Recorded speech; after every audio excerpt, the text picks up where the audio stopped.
ನಮಸ್ಕಾರ ಸ್ನೇಹಿತರೆ, ನಾನು ಹನುಮಂತ್ ಮಾಗೆ. ಸ್ನೇಹಿತರೆ, ದೃಶ್ಯವೊಂದನ್ನು ಗಮನಿಸ್ತಾ ಇದ್ದೀರಿ. ಈ ದೃಶ್ಯ ಮೈಸೂರಿನ ಒಂದು ಭಾಗದಲ್ಲಿ ನಡೆದಿರುವಂತದ್ದು. ಹೋಟೆಲ್ ಮತ್ತು ರೆಸ್ಟೋರೆಂಟ್ಗೆ ಬೆಂಕಿ ಅವಘಡ ಸಂಭವಿಸಬಿಟ್ಟಿದೆ. ಈ ಒಂದು ದುರಂತದಲ್ಲಿ ಇಲ್ಲಿಯವರೆಗೂ 3 ಜನ ಸಾವನ್ನಪ್ಪಿದ್ದಾರೆ ಅನ್ನುವಂತ ಮಾಹಿತಿಯು ಕೂಡ ಲಭ್ಯವಾಗ್ತಾ ಇದೆ. 7 ಜನರು ಇದೀಗ ಗಂಭೀರ ಗಾಯವಾಗಿ ಚಿಕಿತ್ಸೆಯನ್ನು ಪಡೆಯುತ್ತಿದ್ದಾರೆ. ಇನ್ನು ಅನೇಕರು ಈ ಒಂದು ದುರಂತದಿಂದ ಪಾರಾಗಿ ಬಿಟ್ಟಿದ್ದಾರೆ. ಸ್ನೇಹಿತರೆ, ಅಂದ ಹಾಗೆ ಕಳೆದ ಒಂದು ವಾರದ ಹಿಂದೆ ದೆಹಲಿಯಲ್ಲಿ ಒಂದು ಭೀಕರ ದುರಂತ ನಡೆದು ಹೋಗಿಬಿಟ್ಟಿತ್ತು. ಅಗ್ನಿ ದುರಂತದಲ್ಲಿ ಇದೇ ರೀತಿಯಾಗಿ ಹೋಟೆಲ್ಗೆ ಬೆಂಕಿ ಹತ್ಕೊಂಡಂತ ಸಂದರ್ಭದಲ್ಲಿ 21 ಜನ ಸಜೀವ ದಹನವಾಗಿ ಬಿಟ್ಟಿದ್ರು. ಆದ್ರೆ ಇದು ಮೈಸೂರಿನಲ್ಲಿ ನಡೆದಿರುವಂತಹ ದುರಂತದಲ್ಲಿ ಇದೀಗ ಇಬ್ಬರು ಸಜೀವ ದಹನವಾಗಿದ್ರು. ಅದಾದ ಬಳಿಕ ಆಸ್ಪತ್ರೆಗೆ ಹೋದಂತ ಸಂದರ್ಭದಲ್ಲಿ ಇದೀಗ ಮತ್ತೊಬ್ಬರು ಮೃತಪಟ್ಟಿದ್ದಾರೆ ಅನ್ನುವಂಥ ಮಾಹಿತಿಯು ಕೂಡ ಖಚಿತವಾಗ್ತಾ ಇದೆ. ಏನಿದು ದುರಂತ? ಈ ದುರಂತಕ್ಕೆ ಸಂಬಂಧಪಟ್ಟ ಹಾಗೆ ಅಸಲಿ ಸತ್ಯಾಸತ್ಯತೆಯನ್ನ ಗಮನಿಸ್ತಾ ಹೋಗೋಣ. ಸಾಧ್ಯವಾದ್ರೆ ವಿಡಿಯೋನ ಕೊನೆವರೆಗೂ ನೋಡಿ. ನೀವೇನಾದ್ರೂ ನಮ್ಮ ಚಾನೆಲ್ನ ಸಬ್ಸ್ಕ್ರೈಬ್ ಮಾಡಿಕೊಳ್ಳದೆ ವಿಡಿಯೋವನ್ನ ನೋಡ್ತಾ ಇದ್ರೆ ಈ ಕೂಡಲೇ ಸಬ್ಸ್ಕ್ರೈಬ್ ಮಾಡಿ ಹಾಗೂ ನೋಟಿಫಿಕೇಶನ್ಗಾಗಿ ಬೆಲ್ ಐಕನ್ ಕೂಡ ಕ್ಲಿಕ್ ಮಾಡಿಕೊಳ್ಳಿ. ಸ್ನೇಹಿತರೆ, ಹೋಟೆಲ್ ಮಾಲೀಕರು ಅದು ದುಡ್ಡಿನ ಆಸೆಗಾಗಿನೋ ಅಥವಾ ಇನ್ಯಾವ ಆಸೆಗಾಗಿ ಈ ರೀತಿಯಾದಂತಹ ದುರಂತವನ್ನ ಮಾಡೋದಕ್ಕೆ ಅಥವಾ ಈ ದುರಂತಕ್ಕೆ ಎಡೆಯಾಗಿ ಬಿಡ್ತಾರೋ ಗೊತ್ತಿಲ್ಲ. ಅನೇಕ ಹೋಟೆಲ್ಗಳಲ್ಲಾಗಿರ್ಬೋದು, ರೆಸ್ಟೋರೆಂಟ್ಗಳಲ್ಲಾಗಿರ್ಬೋದು, ಅಗ್ನಿ ದುರಂತದ ಒಂದಿಷ್ಟು ಸುರಕ್ಷತೆಗಳನ್ನು ಕಾಪಾಡಿಕೊಂಡಿರೋದಿಲ್ಲ. ಇಂತಹ ದುರಂತಗಳು ನಡೆದಂಥ ಸಂದರ್ಭದಲ್ಲಿ, ಅಗ್ನಿ ಅವಘಡ ಆದಂಥ ಸಂದರ್ಭದಲ್ಲಿ ಅಲ್ಲಿನ ಸಿಬ್ಬಂದಿಗಳಾಗಿರಬಹುದು ಅಥವಾ ಅಲ್ಲಿ ಬಂದಿರುವಂತಹ ಗ್ರಾಹಕರಾಗಿರಬಹುದು, ಅವರೆಲ್ಲರೂ ಕೂಡ ಸಜೀವ ದಹನವಾಗಿ ಸಾವನ್ನಪ್ಪುವಂಥ ಪರಿಸ್ಥಿತಿ ಎದುರಾಗಿ ಬರ್ತಾ ಇದೆ. ಹೋಟೆಲ್ ಮಾಲೀಕರ ಹಣದ ಮೋಹ ಅಥವಾ ದುರ್ಬುದ್ಧಿ ಅಥವಾ ದುರಾಸೆಯಿಂದಾಗಿ ಅಮಾಯಕರು ಕೂಡ ಸಾವನ್ನಪ್ಪಿ ಬಿಟ್ಟಿದ್ದಾರೆ. ಈಗ ಅದೇ ರೀತಿಯಾದಂತಹ ದುರಂತ ಇದೆ. ಮೈಸೂರಿನ ದತ್ತಗಲ್ಲಿಯ ನೇತಾಜಿ ಸರ್ಕಲ್ ಬಳಿ ಇರುವಂತಹ Mara resto pub, Fox Den pub ನಲ್ಲಿ ಇಂಥದ್ದೊಂದು ದುರಂತ ನಡೆದು ಹೋಗಿಬಿಟ್ಟಿದೆ. ಜೂನ್ 15, 2026 ಮಧ್ಯಾಹ್ನ 3:30 ಆಸುಪಾಸು ಭೀಕರ ಅಗ್ನಿ ದುರಂತ ಸಂಭವಿಸಿಬಿಡುತ್ತೆ. ಈ ಒಂದು ದುರಂತದಲ್ಲಿ 3 ಜನರು ಸಾವನ್ನಪ್ಪಿ ಬಿಟ್ಟಿದ್ದಾರೆ. ಇದೀಗ 7 ಜನರು ತೀವ್ರ ಗಾಯಗೊಂಡಿದ್ದಾರೆ. ಅವರೆಲ್ಲರೂ ಕೂಡ ಆಸ್ಪತ್ರೆಯಲ್ಲಿ ಚಿಕಿತ್ಸೆಯನ್ನು ಪಡಿತಾ ಇದ್ದಾರೆ. ಈ ಪ್ರೀಮಿಯಂ 2 ಅಂತಸ್ತಿನ ಕಟ್ಟಡದ ಮೊದಲ ಮಹಡಿಯಲ್ಲಿ ಪಾಕ್ಸ್ ಡೆನ್ ಡೈನಿಂಗ್ ಏರಿಯಾ ಮತ್ತು ರೂಫ್ ಟಾಪ್ಗಳಲ್ಲಿ ಮಾರಾ ಪಬ್ ಕಾರ್ಯನಿರ್ವಹಿಸ್ತಾ ಇತ್ತು. ಬೆಂಕಿ ಕಾಣಿಸಿಕೊಂಡಂತ ಸಂದರ್ಭದಲ್ಲಿ ಕಟ್ಟಡದ ಒಳಗೆ 25ಕ್ಕೂ ಹೆಚ್ಚು ಜನರು ಇರ್ತಾರೆ. ದಿಢೀರನೆ ದಟ್ಟವಾದ ಹೊಗೆ ಆವರಿಸ್ತಾ ಇದ್ದಂತೆ ಗಾಬರಿಗೊಂಡ ಗ್ರಾಹಕರು ಮತ್ತು ಸಿಬ್ಬಂದಿ ಪ್ರಾಣ ಉಳಿಸಿಕೊಳ್ಳಲು ಮೇಲಿನ ಮಹಡಿಯಿಂದ ಕೆಳಗಡೆ ಜಿಗಿಯುವುದಕ್ಕೆ ಪ್ರಾರಂಭಿಸಿಬಿಡ್ತಾರೆ. ಅನೇಕರು ಜಿಗಿದು ತಮ್ಮ ಜೀವವನ್ನು ಉಳಿಸ್ಕೊಳ್ತಾರೆ. ಅನೇಕರಿಗೆ ಆ ಬೆಂಕಿ ಅವಘಡದಿಂದ ಹೇಗೆ ಪಾರಾಗಬೇಕು ಅಂತೇಳಿ ಏನೂ ಕೂಡ ದಿಕ್ಕು ತೋಚದೆ ಸಹಾಯಕ್ಕಾಗಿ ಯಾರಾದರೂ ಬರ್ತಾರಾ ಅಂತೇಳಿ ಕಾಯ್ತಾ ಕೂತಿರುವಂತಹ ದೃಶ್ಯಗಳು. ಸ್ನೇಹಿತರೆ, ಆರಂಭದಲ್ಲಿ ನೀವು ಕೂಡ ದೃಶ್ಯವನ್ನ ಗಮನಿಸಿದ್ರಿ. ಅಗ್ನಿಶಾಮಕ ದಳದವರು ಬಂದಿದ್ದಾರೆ. ಸಿಬ್ಬಂದಿಗಳು ಅನೇಕ ಜನರ ರಕ್ಷಣೆಗಾಗಿ ಹರಸಾಹಸವನ್ನೇ ಪಟ್ಟಿದ್ದಾರೆ. ಅಂದ ಹಾಗೆ ಬೆಂಕಿಯ ಕೆನ್ನಾಲೆಗೆ ಸಿಲುಕಿ ಈಗಾಗಲೇ 3 ಜನರು ಸಾವನ್ನಪ್ಪಿ ಬಿಟ್ಟಿದ್ದಾರೆ. ಸಾವನ್ನಪ್ಪಿದಂಥವರ ಪೈಕಿ ಡಾರ್ಜಿಲಿಂಗ್ ಮೂಲದ ಸಾಹಿನ್ ಅಂತ ಹೇಳಿ ಮತ್ತು ನೇಪಾಳ ಮೂಲದ ಒಬ್ಬ ವ್ಯಕ್ತಿಯು ಕೂಡ ಸಾವನ್ನಪ್ಪಿದ್ದಾರೆ. ಜೊತೆಗೆ ನಮ್ಮ ರಾಜ್ಯದ ಒಬ್ಬ ವ್ಯಕ್ತಿಯು ಕೂಡ ಸಾವನ್ನಪ್ಪಿ ಬಿಟ್ಟಿದ್ದಾರೆ, ಪ್ರಕಾಶ್ ಅಂತ ಹೇಳಿ.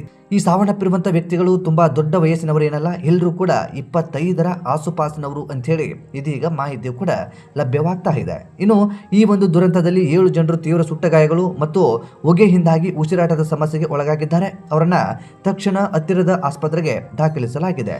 ಇದೀಗ ಅನೇಕರು ಆಸ್ಪತ್ರೆಯಲ್ಲಿ ಚಿಕಿತ್ಸೆಯನ್ನು ಕೂಡ ಪಡಿತಾ ಇದ್ದಾರೆ. ಆ ಪೈಕಿ ಪ್ರೀತಮ್ ಪುಮಿತ್ ಅಂತ ಹೇಳಿ ಪಬ್ನ ಮಾಲೀಕ, ಜೊತೆಗೆ ಸೋನು, ರಮೇಶ್, ಮಹದೇವ್, ಪ್ರಸಾದ್, ಪ್ರಜ್ವಲ್ ಮತ್ತು ಅವಿನಾಶ್ ಅಂತ ಹೇಳಿ ಗ್ರಾಹಕರು, ಇವರೆಲ್ಲರೂ ಕೂಡ ಚಿಕಿತ್ಸೆಯನ್ನು ಪಡಿತಾ ಇದ್ದಾರೆ. ವಿಷಯ ತಿಳಿಯುತ್ತಿದ್ದಂತೆ ಅಗ್ನಿಶಾಮಕ ಮತ್ತು ತುರ್ತು ಸೇವೆಗಳ ಸಿಬ್ಬಂದಿ ಸ್ಥಳಕ್ಕೆ ಧಾವಿಸುತ್ತಾರೆ.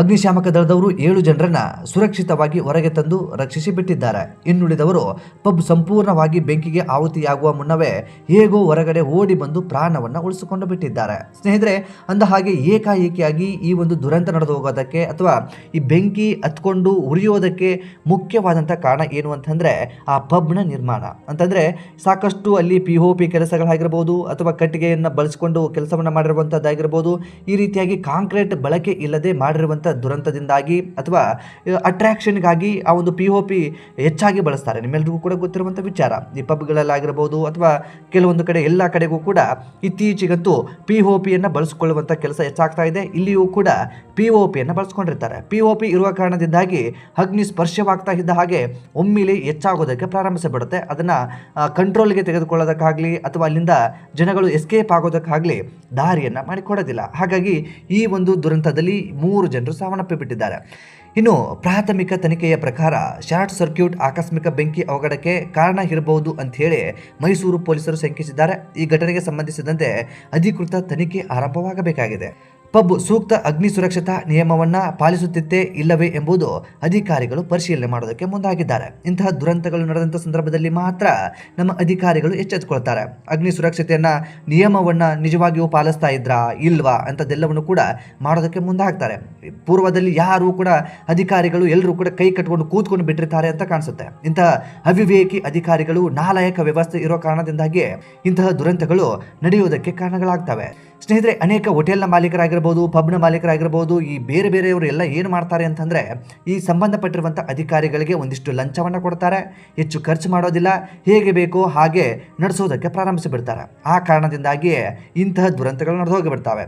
ಸ್ನೇಹಿತರೆ, ಇದು ಬಾರ್ ಮತ್ತು ರೆಸ್ಟೋರೆಂಟ್ ಆಗಿರುವ ಕಾರಣದಿಂದಾಗಿ ಒಂದಿಷ್ಟು ಅಟ್ರಾಕ್ಷನ್ ಕೂಡ ಅಲ್ಲಿ ಮಾಡಲಾಗಿತ್ತು. ಆ ಒಂದು ಬೆಡ್ಗಳಾಗಿರಬಹುದು ಅಥವಾ ಈ ಕೂರುವಂಥ ಕುರ್ಚಿಗಳಾಗಿರ್ಬೋದು, ಟೇಬಲ್ಗಳಾಗಿರ್ಬೋದು, ಎಲ್ಲವೂ ಕೂಡ ಒಂದಿಷ್ಟು ಕಾಸ್ಟ್ಲಿ ದುಡ್ಡಿನವು ಅಂಥೇಳಿ ಪ್ರಾಥಮಿಕ ವರದಿಯಲ್ಲಿ ಗೊತ್ತಾಗ್ತಾ ಇದೆ. ಅದೆಲ್ಲವೂ ಕೂಡ ಸುಟ್ಟು ಕರಕಲಾಗಿ ಹೋಗಿಬಿಟ್ಟಿದೆ.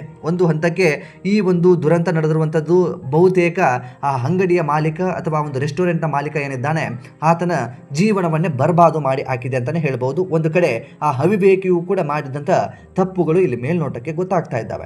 ಸ್ನೇಹಿತರೆ, ಅಂದ ಹಾಗೆ ಈಗಾಗಲೇ ಈ ಒಂದು ಪ್ರಕರಣಕ್ಕೆ ಸಂಬಂಧಪಟ್ಟ ಹಾಗೆ ಈ ಒಂದು ದುರಂತಕ್ಕೆ ಸರ್ಕಾರ ಯಾವುದೇ ರೀತಿಯಾಗಿ ಇದುವರೆಗೂ ಅಧಿಕೃತವಾಗಿ ಈ ಒಂದು ಜಿಲ್ಲಾಡಳಿತ ಆಗಲಿ ಅಥವಾ ಸರ್ಕಾರ ಆಗಲಿ ಯಾವುದೇ ಪರಿಹಾರವನ್ನು ಇದುವರೆಗೂ ಘೋಷಣೆ ಮಾಡಿಲ್ಲ. ಮತ್ತು ಸ್ನೇಹಿತರೆ, ಇಲ್ಲಿಯವರೆಗೂ ಈ ಒಂದು ವಿಡಿಯೋ ಪ್ರಸಾರ ಮಾಡೋವರೆಗೂ ಯಾವುದೇ ರೀತಿಯಾದಂಥ ಸರ್ಕಾರದಿಂದಾಗಲಿ ಅಥವಾ ಜಿಲ್ಲಾಡಳಿತದಿಂದಾಗಲಿ ಸತ್ತವರಿಗಾಗಲಿ ಅಥವಾ ಗಾಯಗೊಂಡಿರುವಂಥವರಿಗಾಗಲಿ ಪರಿಹಾರವನ್ನು ಘೋಷಣೆ ಮಾಡಿಲ್ಲ. ಸೊ ಈ ವಿಡಿಯೋ ಪ್ರಸಾರ ಆದ ಬಳಿಕ ಅದೇನಾದರೂ ಕೂಡ ಅಪ್ಡೇಟ್ ಆಗಬಹುದೇನೋ. ಸೊ ಇಲ್ಲಿವರೆಗೂ ಯಾವುದೇ ರೀತಿಯಾದಂಥ ಮಾಹಿತಿಯೂ ಕೂಡ ಇಲ್ಲ.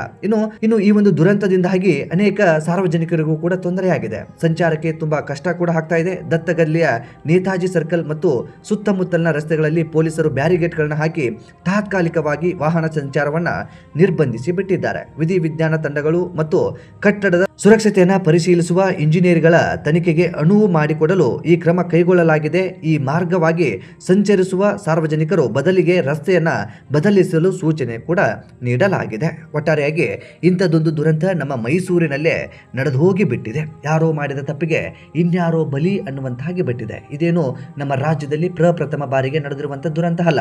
ಬಸ್ನಲ್ಲೂ ಕೂಡ ಅಗ್ನಿ ದುರಂತಗಳಾಗ್ತಾ ಇದ್ದಾವೆ, ಬೋಟ್ಗಳಲ್ಲಿ ದುರಂತಗಳು ನಡೀತಾ ಇದ್ದಾವೆ. ಅದೇ ರೀತಿಯಾಗಿ ಸಾರ್ವಜನಿಕ ಸ್ಥಳಗಳಲ್ಲೂ ಕೂಡ ನಡೀತಾ ಇದ್ದಾವೆ, ಹೋಟೆಲ್ಗಳಲ್ಲಿ, ರೆಸ್ಟೋರೆಂಟ್ಗಳಲ್ಲಿ, ಇನ್ನು ಬೇರೆ ಬೇರೆ ಕಡೆಯಲ್ಲೂ ಕೂಡ ಇಂತಹ ಬೆಂಕಿ ಅವಘಡಗಳು ಕೂಡ ಸಂಭವಿಸುವಂಥ ಸಂದರ್ಭಗಳು ಹೆಚ್ಚಾಗ್ತಾ ಇದ್ದಾವೆ. ಅದಕ್ಕೆ ಅನೇಕ ಕಾರಣಗಳು ಇರಬಹುದು. ಇಲ್ಲಿ ಮುಖ್ಯವಾಗಿ ಅಧಿಕಾರಿಗಳ ನಿರ್ಲಕ್ಷ್ಯತನ, ಒಂದಿಷ್ಟು ಲಂಚಕೋರರು ಹೆಚ್ಚಾಗಿರುವ ಕಾರಣದಿಂದಾಗಿ ಇಂತಹ ದುರಂತಗಳು ನಡೆದು ಹೋಗ್ತಾ ಇದ್ದಾವೆ ಅಂತ ಹೇಳಿದ್ರು ಕೂಡ ತಪ್ಪಾಗ್ಲಿಕ್ಕಿಲ್ಲ ಅಂತ ಕಾಣಿಸುತ್ತೆ. ಈ ದುರಂತದ ಕುರಿತಾಗಿ ನಿಮ್ಮ ಅನಿಸಿಕೆ ಏನು ಎಂಬುದನ್ನು ಕಾಮೆಂಟ್ ಬಾಕ್ಸಲ್ಲಿ ಮೆನ್ಷನ್ ಮಾಡಿ. ಆದಷ್ಟು ಈ ವಿಡಿಯೋನ ನಿಮ್ಮ ಸ್ನೇಹಿತರಿಗೆ ಆಗಿರ್ಬೋದು, ಫ್ರೆಂಡ್ಸ್ಗಳಿಗಾಗಿರ್ಬೋದು, ಪಬ್ ರೆಸ್ಟೋರೆಂಟ್ಗೆ ಓಡಾಟ ಮಾಡುವಂಥವ್ರು, ಬಾರ್ ಆ್ಯಂಡ್ ರೆಸ್ಟೋರೆಂಟ್ಗೆ ಹೋಗುವಂಥವ್ರಿಗೆ ಈ ಒಂದು ವಿಡಿಯೋನ ಆದಷ್ಟು ಶೇರ್ ಮಾಡಿ. ನಮ್ಮ ಚಾನಲ್ನ ಸಬ್ಸ್ಕ್ರೈಬ್ ಮಾಡಿಕೊಳ್ಳದೆ ವಿಡಿಯೋವನ್ನು ಗಮನಿಸ್ತಾ ಇದ್ದರೆ ಈ ಕೂಡಲೇ ಸಬ್ಸ್ಕ್ರೈಬ್ ಮಾಡಿ ಹಾಗೂ ಬೆಲ್ ಐಕನ್ ಕೂಡ ಕ್ಲಿಕ್ ಮಾಡಿಕೊಳ್ಳಿ. ಮತ್ತೆ ಮುಂದಿನ ವಿಡಿಯೋದಲ್ಲಿ ಸಿಗೋಣ. ನಮಸ್ಕಾರ.